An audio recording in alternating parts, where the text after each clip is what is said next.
Voilà, mes amis, on va continuer le Harizal. On est toujours dans Bereshit. Et bon, je dois avouer que le Harizal révèle des secrets tellement, tellement, tellement profonds, tellement, tellement cachés, que j'avouerai que même moi-même, j'ai du mal à comprendre tout ce que le Harizal dévoile. Parce que le Harizal était le plus grand Mekoubal, le plus grand homme qui comprenait les secrets de la Torah. Et d'ailleurs, il était d'origine française. Lui-même est né à Jérusalem, mais ses ancêtres étaient français. Et donc, il révèle des secrets tellement, tellement, tellement profonds, tellement incroyables, que c'est très, très, très difficile de comprendre tout ce qu'il dit. Mais on va essayer à notre niveau de comprendre ce qu'il explique. Alors, il dit la chose suivante. Tselem vedmut akol mina nukva ima.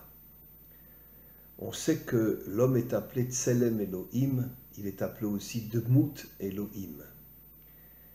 Et Akol Mina Nugva Ima, Ima c'est la Bina.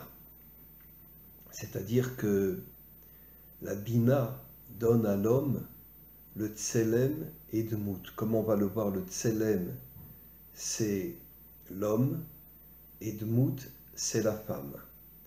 Et on va voir qu'en vérité que dans le mot Dmut, il y a encore beaucoup plus de secrets que dans le mot Tselem. Shei amalbeshet et avlad dainu atselem. La ima, c'est-à-dire la bina, enveloppe le garçon du tselem. Alors qu'est-ce que c'est le tselem? Le tselem en vérité c'est la relation avec Dieu, comme le dmout est aussi la relation avec Dieu. Comme je l'ai souvent expliqué, aujourd'hui la grande majorité des hommes et des femmes n'ont aucune connexion avec Dieu. Donc ils n'ont pas de tselem, ils n'ont pas de mout. Mais un homme qui est connecté à Dieu, un homme a le tselem. Une femme a le demout. On va comprendre. Alken tselem ole eye shu bechinat nukva. Qui c'est qui crée l'homme et la femme? C'est en vérité la maman qui est au niveau de la bina. Comme disent nos maîtres, bina yetera nitna laisha, la femme a plus de bina que l'homme, elle a plus de force que l'homme, parce qu'elle est l'intériorité de l'homme. Et donc, quand elle met un enfant au monde, si c'est une femme religieuse, si c'est un garçon, elle lui donne le tselem. Si c'est une femme, si c'est une fille, pardon, excusez-moi, elle lui donne le demout. Et là, tselem ou mashnoten ima le dechura. Le tselem, ça appartient au garçon. Regardez ce que maintenant le dit le Harizal. Ou demout, chez Yeshbo tsura ioter. La femme a beaucoup plus de, on pourrait dire, de force que l'homme. C'est ce que dit le Harizal, tsura ioter. Ça veut dire qu'elle a elle a une force qui vient de la bina beaucoup plus forte que l'homme, puisqu'encore une fois nos maîtres nous disent bina yetera nitna laisha, que la femme a plus de force que l'homme, ou mashenoten ima le nukva. Le dmout, c'est ce que la mère, la bina, donne à sa fille. Les fiches et kavanato ayale asiya. Maintenant, tout le rôle de la bina, c'est de créer l'homme et la femme dans le monde de la asiya, c'est-à-dire dans le monde matériel, comme on l'a souvent expliqué, parce que Dieu veut l'unité entre le monde d'en haut et le monde d'en bas, et c'est pour ça que l'homme et la femme ont été créés dans le monde d'en bas, pour que Dieu puisse s'unir à eux. Et n'oublions pas que l'homme a le corps extérieur et la neshama cachée à l'intérieur du corps. La neshama représente le monde d'en haut, le corps représente le monde d'en bas, et c'est l'union entre le monde d'en haut et le monde d'en bas. La Neshama est au niveau de la Bina, et le corps est au niveau de la Malchut.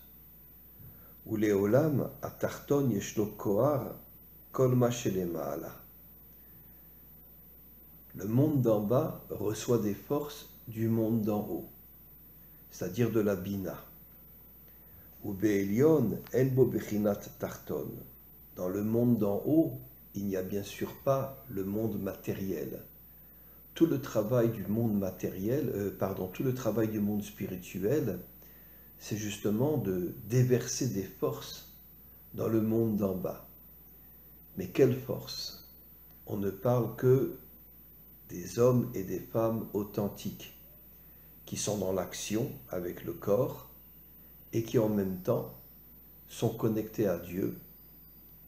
Et grâce à la Neshama qui est liée au corps, l'homme a le Tselem, la femme a le Dmout, et comme le dit le Harizal, Dmout est beaucoup plus puissant que le Tselem, parce que la femme est l'intériorité de l'homme. Ou Be'elion enbo bechinat tarton, dans le monde d'en haut, il n'y a pas de matérialité, il n'y a pas de gashmiut. Ou les fichar amar betsalmenu ketmutenu akol al aasiya. Le tselem qui est l'homme et le dmout qui est la femme n'existent que dans le monde de Asiya, c'est-à-dire dans le monde matériel. Encore une fois, je me répète, le tselem c'est la connexion avec Dieu de l'homme, et le dmout c'est la connexion de la femme avec Dieu. Va'afalpi sha'amru bezohar tselem dechura. Dans le Zohar, il est dit que le tselem c'est le garçon qui naît. Akavana ou tselem les Zad et Asiya. Alors là, le Harizal révèle quelque chose d'extraordinaire. Zad et Asiya, c'est-à-dire c'est quoi? Tout le travail de l'homme, qui est en vérité l'extériorité du monde, puisque son épouse est son intériorité, c'est d'amener l'unité dans le monde. Tiferet, c'est l'unité. Et tout le travail de l'homme, c'est d'amener l'unité dans le monde. Budmut linugva de Asiya, achen akol al yede ima de bria de Asiya. Et donc, l'homme reçoit le tselem, la femme reçoit le dmout, et tout vient de la mère qui, au moment où elle accouche un garçon et une fille, elle est au niveau de la bina. Et si c'est une femme religieuse, quand je dis religieuse, je parle d'hommes et de femmes qui sont dans l'action et qui sont en même temps connectés à Dieu, à ce moment-là, elle donne à l'homme le tselem et elle donne à la femme le dmout. She'akol bechinat nukva, et tout vient de la femme. C'est-à-dire que c'est la femme qui donne le tselem et c'est la femme qui donne le dmout. Shekol ha'she'ela haya al adam de Asiya v'chakar amar ve'yivra Elohim et ha'adam betsalmo. Toute la volonté de Dieu, c'est pas de créer l'homme dans le monde d'en haut, mais c'est de créer l'homme dans le monde de la Asiya. Qu'est-ce que c'est la Asiya? C'est l'action. Aujourd'hui, excusez-moi de le dire, mais il n'y a pas d'homme d'action dans ce monde. Et surtout en Israël, soit on est laïque et on profite des plaisirs de ce monde, soit on est religieux et on est complètement déconnecté de ce monde, mais j'avoue qu'il y a une autre dimension dans le peuple juif, ce qu'on appelle les dati'im. Les dati'im sont des hommes vrais, des hommes essentiels, parce qu'ils sont dans l'action, ils vont à l'armée, ils travaillent, ils sont dans l'action, et en même temps ils sont connectés à Dieu grâce à leur neshama. Le dati est beaucoup plus élevé que le religieux, ce qu'on appelle les charidim. Et pourquoi? Parce qu'il est à la fois dans l'action, il est à la fois en même temps connecté à Dieu. J'avouerai que il y a aujourd'hui de plus en plus d'orthodoxes qui rentrent à l'armée dans les unités combattantes. Et c'est quelque chose d'absolument incroyable. La jeunesse orthodoxe a compris qu'elle ne pouvait pas rester uniquement dans le monde d'en haut, qu'elle devait descendre dans le monde d'en bas et unir le corps et l'âme. Et encore une fois, je me répète, il y a de plus en plus d'orthodoxes aujourd'hui qui vont à l'armée dans les unités combattantes. Daïnu Adam Debria, Velachen Amar Veivra Adam de Asiya, Lo Utzrar Leaskir Shenaase. Le Harizal ici révèle quelque chose d'extraordinaire.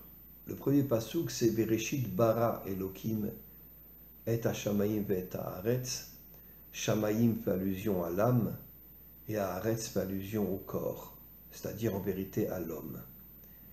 Mais le premier verset parle du monde de la Bria.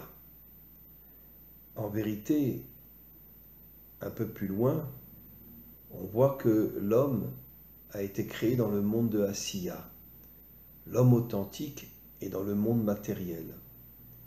Maintenant, le monde matériel est un monde très dangereux. Parce que dans le monde matériel, il y a la débauche, il y a l'idolâtrie, il y a la corruption, il y a toutes les fautes de ce monde.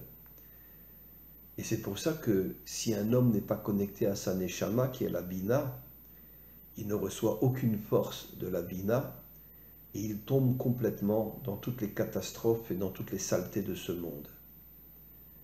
Si un homme, et je parle surtout du monde dati, c'est-à-dire le monde qui est en même temps un monde connecté à Dieu, mais ce sont des gens qui font l'armée, ce sont des gens qui travaillent, etc.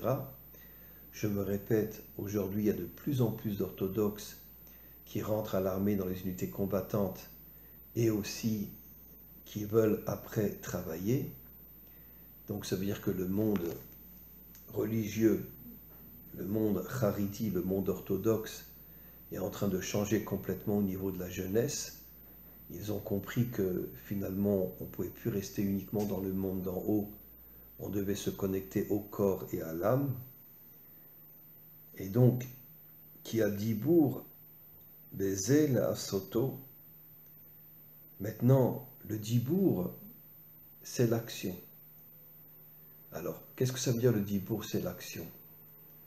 Ça veut dire qu'en vérité, quand un homme comprend tout ce qui se passe dans ce monde, et il parle de toutes les saletés qu'il y a dans ce monde, de toute la corruption, de toute la débauche, de toute l'idolâtrie qu'il y a dans ce monde, et il parle un dibour qui se connecte à Dieu.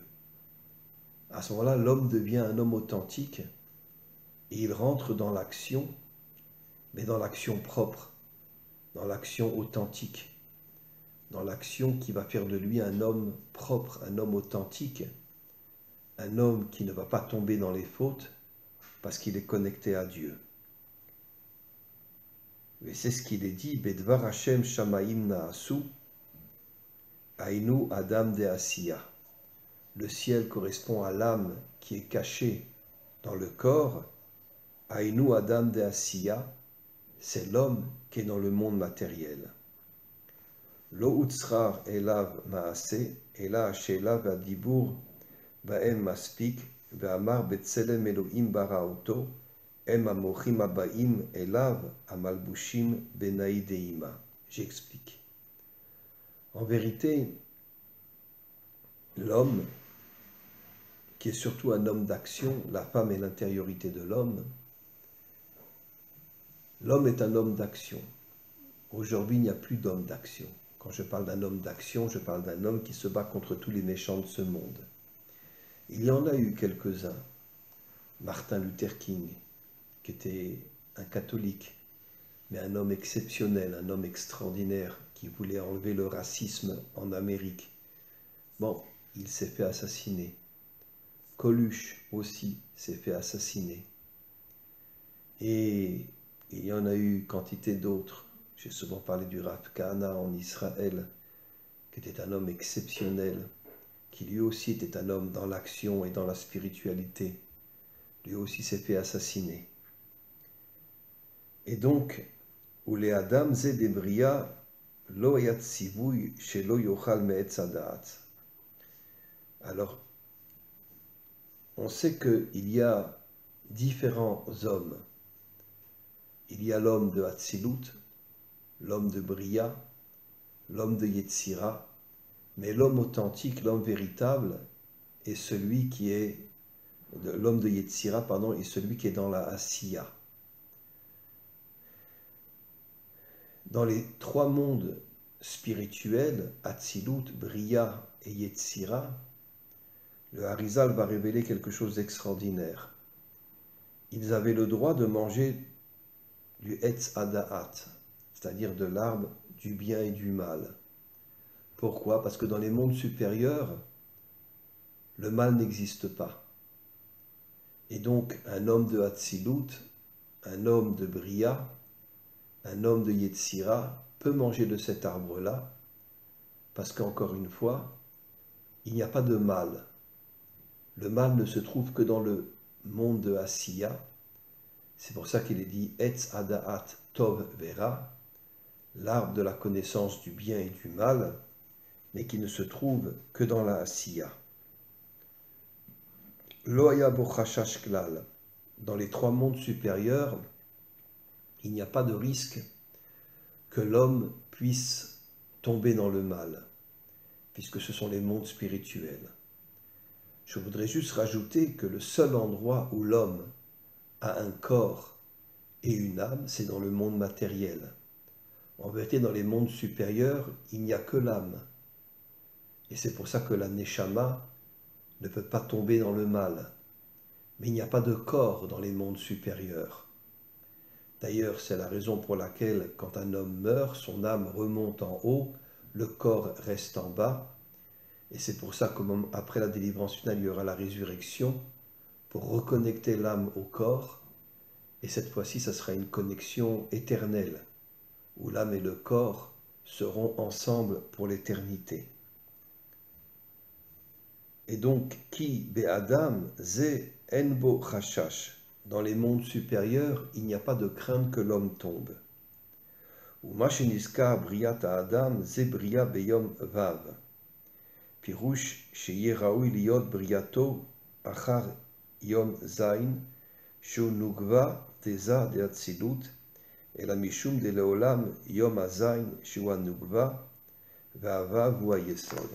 Ici, le Harizal dit quelque chose d'extraordinaire. Le Vav correspond au Yesod, c'est-à-dire l'homme authentique, l'homme vrai, qui ne tombe pas dans la débauche.